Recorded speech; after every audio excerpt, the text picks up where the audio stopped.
Supposedly, he could have actually had a writing credit on this, but as we'll get into with week 4 of this month, that's harder to get sometimes than you would like.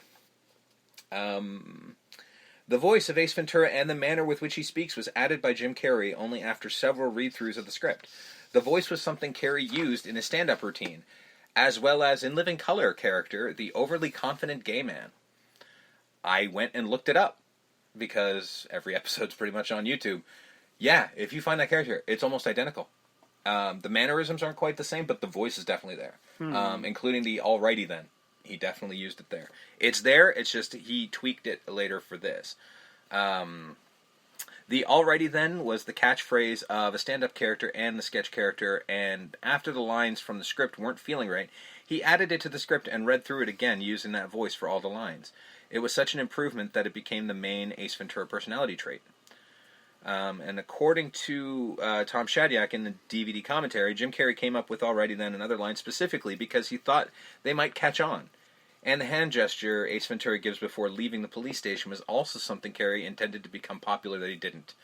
Yes, the snap and the raspberry. One of those became popular. Yeah, alrighty then was pretty damn popular for a while. I mean, I used the snap and thing, but I was a dorky kid, so, you know, don't judge me. I'm still a dorky kid, so... Me too, but I can't imagine I'm going to be walking around in public doing that. Oh, I would. I'll do it here, but... No, I do a lot of things in public that you're not... Again, I'm also a human cartoon character. Mm-hmm. I mean, I have no shame. I wouldn't be embarrassed by it. I just don't do it. Carrey revealed on Inside the Actor Studio that he based Ace Ventura on a smart bird. A cockatiel or a parakeet of some kind. The clothing I picked was all like a colorful bird, a tropical bird. The walk was bird-like. Everything about him was a bird. When I spoke, neck. Everything was based on a bird, even the hairstyle. Yeah, everything he did. Like, as soon as I heard that, I'm like, fuck, he did do that. Like, I hadn't even seen the movie in several years, and then as soon as I heard that, I was like, fuck, he is like a bird. Because you even see him walking, like the way he tilts his head. I'm doing it now, because you can totally see this on the audio podcast. But yeah, this little cowlick dealy. Carrie Ann Moss and Téa Leoni were considered for the role of Melissa Robinson. Oddly, Lauren Holly turned down the role. Isn't that ironic? See you in a couple weeks. Uh-huh. And future ex-wife. Yeah. The scene during the party where Ace pulls the cellist's arm as he walks by, making him produce a false tone, was improvised. That makes me so happy. Because that is such a great moment. Because it is so unnecessary. He just does it. Because he just checks him. Like, no, he pulls his arm out. He's literally, like, the guy's just sitting there strumming with the bow, and he just pulls his arm away. And yeah, it was improvised, and I'm not sure how Courtney Cox didn't break, because I would have lost it. We don't know. No, that was one take. Oh, one take? If you watch it, was one take. The ass-talking scene started on In Living Color. Frustrated one day with Keenen Ivory Wayans' consistent rejection of his pitch sketches, Jim Carrey stood up and read a sketch from his butt, in Wayans' direction. The two almost fought before Wayans walked out of the room. Later we sat down and talked and everything was cool, Wayans said. I want to see that. Yeah. Just this man-child, just upset with just keep hearing the word no, so he's like, you know what? Fine. Hey, Damon! And then just starts talking out of his ass. Yeah, but, like... You think about, like, Keenen Ivory Wayans is a giant man. Yes. Do you really want to piss him off? Like, you could do that to Damon or whatever. Yeah, you could do it to Damon, fucking Marlon. Although he probably wasn't there at the time. No. But Keenen, that's the older brother. That's the big man. Yeah, that's the oldest brother. That's boss to them boys, so... Yeah, you don't fuck with that dude. Not to mention, he's your boss. Yeah, because he was... He was the guy. He created the show. He was the boss, so, like, you don't want to talk to your boss out of your ass, but... But Jim Carrey is Jim Carrey. Yeah. I would if they wouldn't fire me. Well, yeah, everybody would. The giant hook Ace used to knock out two of Einhorn's henchmen was originally supposed to knock their heads off. Jesus. The filmmakers decided to quickly cut away so they'd survive instead. Do they survive? We don't see them afterward. We just don't see them die. I just think that'd be a little too... Oh, that's a through line in all of the movies, man. I've done the notes for all these movies. That would make more sense for next week's movie. All the movies, you have no idea. Yeah. All the through line of these fucking movies is that, like, they wanted them to be darker than they were. every single one of these movies. This They movie wanted has it to be undertones. it does, but like severely dark. I don't Yeah. know why. And there's more, by the way. There were several scenes cut while Ace is looking for Ray Finkel. He originally went to a gas station and a bar in the town where Finkel lived. Dialogue was added to the scene between Ace and Ray Finkel's parents to cover the scenes that were cut. There was originally a subplot that was to unfold in the gas station scenes that were cut initially. An attendant was going to kill himself. He had a gun in his mouth when Ace pulled in for the first time. Ace convinced the man not to kill himself, but later when Ace went back to the gas station, an ambulance was in the parking lot, and there was a blood splotch on the wall. Comedy! Yeah. Fuck.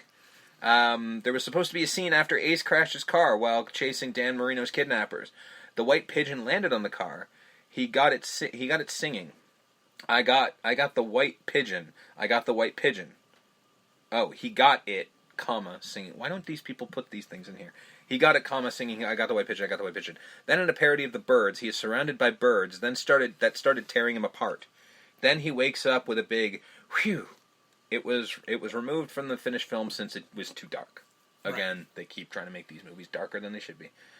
The actor playing Ray Finkel in the photo of the Dolphins group shot is actually Sean Young in a wig and a fake mustache. Fair enough. How you do it. The real final score of Super Bowl 19 was San Francisco 38, Miami 16. The game footage of Ray Finkel used in the film is actually a 1984 clip of Dolphins kicker Uwe von Schaemann. Sure. I don't know. That guy.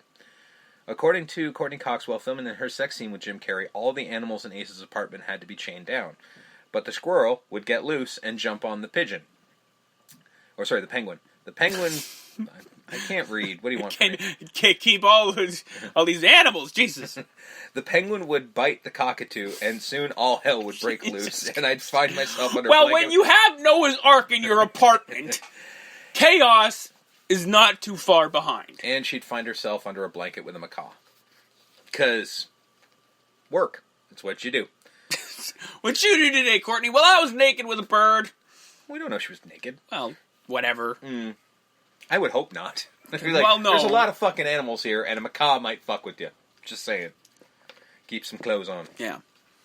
So the legacy of this film, although extremely popular in its target demographic of 10 to 20-year-olds, the Los Angeles Times reported at the time, not many critics have been charmed by Ace Ventura's exploits. Like Tommy Lee Jones, they have no time for his buffoonery. That's going to be plaguing his career, although a lot of them flip-flop as time goes on, but we'll get there. And several have charged that the film's humor is mean-spirited, needlessly raunchy, and homophobic. The movie received generally unfavorable reviews from contemporary critics. Like now? Like Yeah. Like retroactively, they're like, that movie sucked. Oh, no. That was then. Oh, that was then too? Yeah. But the two only critics we ever really talk about, they flip-flop on him so quick. So quick. But...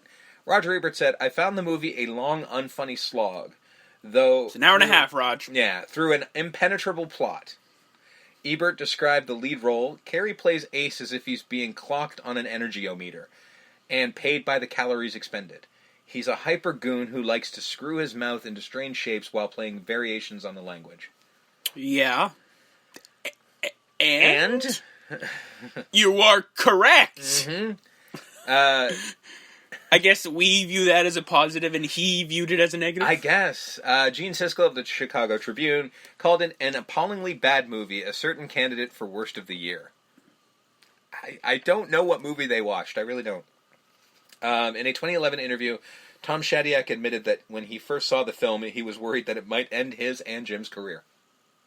So nobody had hope for this film. Jesus. You guys made some cash on it, so... Yeah. Right. Ironically, even though it was panned by critics, Carrey was nominated for many Best Newcomer awards. However, we don't talk about this here. He was also nominated for Worst New Star at the 15th Golden Raspberry Awards for this and our next two movies. However, he lost to Anna Nicole Smith for The Naked Gun 33 1/3, The Final Insult. Huh. Maybe the Raspberries want to take that back, or... I don't know. I don't know. Why? Why take it back now? I mean, they probably wouldn't. No. They'd be like, no, he was a buffoon, he wasn't funny. I'm like, well... Well, oddly enough, in the next movie, both those two reviewers flip-flopped. Yeah. Yeah. And I don't get it. I don't know what changed within this few months. Well, what changed, I think, is this is a real world with a cartoon character in it, and next week's is just a comic cartoon. book. Yeah, it is yeah, it is. So, you're allowed to be... Ironically, the movie is more cartoony than the comic. Yes, in fact. The comic is... That's a fact, actually. The comic is weird, but we'll get there. The film has since become a cult classic and cemented Jim Carrey, primarily seen as a television actor, as now a film star. It's so weird that a movie that made that much money is considered a cult classic. It is, though. Yeah. Apparently money doesn't count. I don't know why. It's just reviews? Yeah. Yeah. On home video, Ace Ventura sold 4.2 million units in its first 3 weeks. That's fucking insane. And yes, I was one of the people. Yes, me too. Which makes me think I must have seen this in theaters, because I know I bought this straight up the first week it came out. Yeah. So I must have seen it in theater. I just don't remember. This is weird to me, because I remember hearing about this now, and weirdly, well, I'll get to it in a second.